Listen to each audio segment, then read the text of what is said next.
Charlie, very different to Leeds. Obviously, a lot to talk about during that game, but even though we had 10 men, there's a lot of positives to take from this. Well, I wouldn't say a lot, but there's certainly positives. I felt the way we dug in, the fact, that after 20 odd minutes, half an hour, we were down to 10. You're thinking, it's going to be a long afternoon. An hour with 10 men up against Leicester. All right, not the best team, but still dangerous on the break and stuff. And 10 men for an hour is no mean feat. I think with Gallagher, great to see him get another opportunity after the Leeds game. Felt he probably deserved it, but I think it's just a bit of a lack of experience and perhaps wanting to impress just a little bit too much. I know for that second booking, obviously Cucurella does a terrible terrible pass, puts him in a lot of trouble. But I think he just needs to show a little bit more experience, a bit more composure. I mean, I think it's better to have them go through, and I thought there was a little bit of cover there, but I think it's unfair for him to come in for a lot of criticism there because he was sold short with a Cucurella pass. But ultimately, if you're going to get opportunities at Chelsea, you've got to make the most of them. He's had 2 big opportunities now, and not good against Leeds, but a collective was poor, and then another opportunity today. And I felt he started quite well, winning the balls back, but I think he's just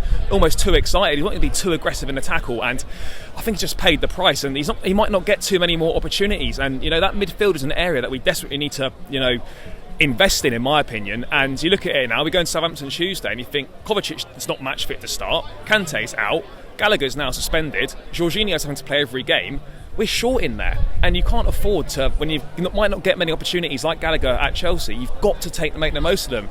And I think he's made luckily we've won and it's not completely cost us today, but from his perspective, he might not get that many more chances, and you've got to take those chances to impress when you get them. I have to say though, the second yellow, I completely agree with you. It was a foul that he didn't necessarily have to make, especially since he was already on a yellow. But that first one for me from the rest was so harsh and so quick. It was quick. It was so quick. No, it was quick, mate. I mean, I know I hate it when players go, that's like my first foul or whatever, but for me, a foul's a foul at the end of the day. But I think there's always certain leeway in football that, like, if you do a foul in the first few minutes, they kind of let that slide, and then if you do it again, obviously you get the booking and stuff. So I thought the first one was quick, but the second one, there's no arguments, and he puts us in a massive problem. I don't think we started that badly. We were okay, but as soon as we went down to the 10, it was terrible. It was really, really poor. And you're just thinking, if we can get out of here with a 0-0, we've had a touch here. Obviously, in terms of the way we played, we started with a 4. It's something that people have been asking for. Chelsea, come on, Chelsea. Why can't we play more attacking football? Usually we play with a back 3, and we've done pretty well. But he did experiment too short. It was difficult to judge because obviously we were with 10 men. But is that something you think we're going to drag into games in the future? Is that something?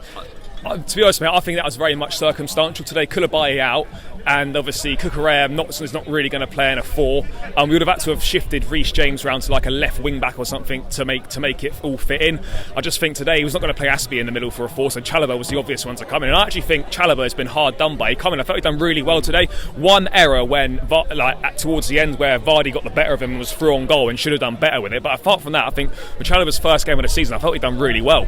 And I'd like to see more of him. And I think the club are actually going to keep him now as well, which I think is a good thing. I think we need him because we're going if we go to a 4 as well, then he's going to be a valuable member of the squad. But I felt he'd done well, and I think after Leeds we had to change something. I know the personnel, there's only one difference with Chalobah coming in, but we had to try something different. But as you say, we didn't really get an accurate reflection of it because we only tried it for half hour, and then after that we were in the shit with a red card. But I think it's something we might see a little bit more of going forward potentially. But obviously with the signing off Fofana now, I think we're just going to see Fofana, Silva and Koulibaly as the 3. So I think that signing very much indicates we are still going to stick with a 3.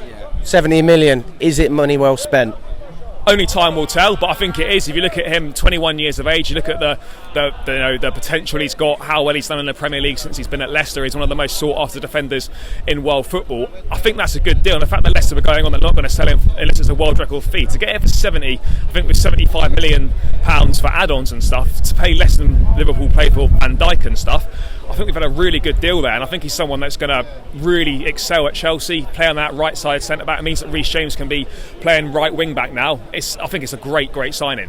Yeah, we signed a long-term deal with Leicester anyway, so the ball was in their part. They didn't need to sell him. I don't think they've signed anyone. Yeah. So Brendan Rodgers, he's in a pretty terrible position as a manager, if you're asking me.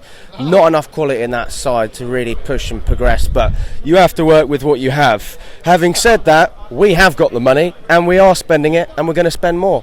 Anyone else that you can see coming in before the window finishes? Well, obviously the Aubameyang's the obvious one. I mean, that seems to be, I don't know what's going on. That bit of a hold-up. Chelsea wanting Alonso to be part of the deal as well. Barca wanting straight cash only, wanting about 30 million euros. We're not prepared to pay that much. And then you see last night that Man United are coming in for a new approach, and you're just thinking, if this is the guy's the number one target, we've said, Tuchel said he wants him, that's his guy, he wants to bring him in, he's the number one choice. I understand that you might not want to go to a certain amount of money for a player that's 33 years of age, but at the same time, we've got about 4 or 5 days left in the window. We're not really in a position to be negotiating. We're the ones that are desperate, so if we want him, which we do, then I think we're going to have to pay a bit more money than we want to at the end of the day, so we can bring him in. That's got to be the most important for me. We've got to bring him in and get that done, because we need goals at the top end of the pitch. Yes, Sterling got 2 today and that's great, but we're still looking a bit toothless up there, if I'm being perfectly honest. We've got 2 of the front 3 and Mount and Havertz that aren't delivering, mate. Just not delivering. I mean, you really weren't happy with Havertz after Leeds. A lot of people are not happy with him today, which really surprises me, because the effort's there and there's a lot more to him. I feel like people talk about goals.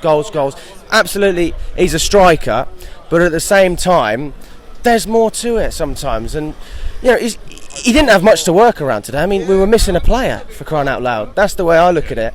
And when you've got a player who's statistically runs more than pretty much most players, I find it very hypocritical for Chelsea fans to criticise him. But with Timo Werner, it was the complete opposite. Well, they both weren't good enough at the end of the day. I think Havertz definitely better than last week, but still, for me, forward players, you've got to be looking at them on goals and assists and what they contribute on the ball. And all right, great, he was good off the ball today. He worked hard, made runs and stuff, but ultimately, that's the bare minimum, to work hard and to run around and stuff and put yourself about a little bit. I just think when he gets on the ball, I don't think his link-up play is that good. I think he could do better in that aspect. He spent most of the time on the floor today, if I'm being perfectly honest. He's just he's trying to hold the ball up and go to the ground to try and win a foul. When it's not, he just throws his arms up, goes for a little runabout. He worked hard, yes, but as I said, that's a bare minimum for a football player, to just work hard. And I think, look, today, obviously, he's not going to be judged on that necessarily, because when you're a forward player and you're playing it with 10 men, you're not going to get an awful lot of the ball. But at the same time, Havertz has got to do more. And he's being given very good opportunity from Tuchel. Started 4 games in a row now, and really 4 games where he's not on the ball, delivered nothing. And Brozier is going to have to start thinking now, do you know what? I should be getting an opportunity here. So if Southampton, I think maybe he should be potentially looking at a start, but we'll have to wait and see. But Havertz was better, but still needs more goals and assists. Yeah, I think Broha against Southampton makes sense. He played for them. He'll probably have that point to prove, because towards the latter end of last season, the results weren't coming. He wasn't starting quite as many games. How are we feeling though? Are we feeling confident? Are you feeling like with Fofana and then maybe Aubameyang coming in, are we ready to push for the title? Are we way off it? Where can you see us going this season? We're miles off the title. The title's not going to happen. We can forget about that. This season's just about getting the players in, rebuilding. We're going through a bit of a transition phase. I think as long as we can close the gap between the top 2, I mean, Liverpool obviously got a big win today. They haven't started so well. Teams are dropping points. Start of the season that they will, until a bit of a pattern occurs. And look, for me, if we can just get in the top 3 again, I think a domestic cup is a must this season, go on a decent run in Europe, then I think I'd be reasonably happy with that. But again, we just need more. We need someone in the midfield. We need someone that can score goals as well. Despite Sterling getting 2 today, we still do miss a few chances. I mean, Loftus-Cheek today, he should have scored. He just put it straight at the keeper. And again, he just seems to have a bit of a phobia of shooting. There's a number of occasions today where he could have shot, but I don't know if he seems to trust his ability to shoot. If we just took more shots, more goals might go in. I know that sounds obvious and simple, but or of averages, it's a numbers game. Exactly. The more shots you're going to take, the more shots that are going to go in. And we just seem to be afraid to shoot on sight. It's very much, passing sideways, passing backwards. No one wants to have a shot, which I find a bit strange. But positives today, mate, for sure, was the fact that we dug in and we showed a bit of character. Because to play for an hour with 10 men, to go 2-0 up as well, and then to withstand that barrage from Leicester towards the end once they got that first one back, we repelled that well. And I think there is stuff to take forward. For Fofana's coming in, that's a big plus at the back. Hopefully Aubameyang comes in as well. So there are positives to take, but we're under no illusions that we've got to play much better than we did today if we want to be serious this season.